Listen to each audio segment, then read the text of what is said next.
menjatuhkan pidana kepada terdakwa tersebut. Oleh karena itu dengan pidana mati. Memerintahkan terdakwa tetap berada dalam tahanan, menetapkan barang bukti tetap terlampir dalam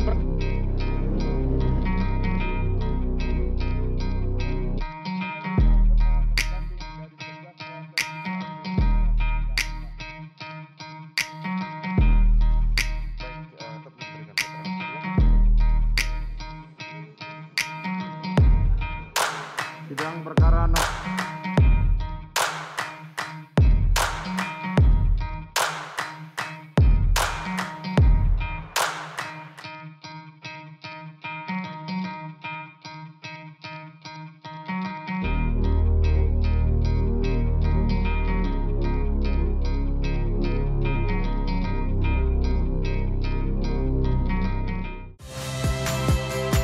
Saya Valentina Sitorus. Saksikan program-program Kompas TV melalui siaran digital, pay TV, dan media streaming lainnya.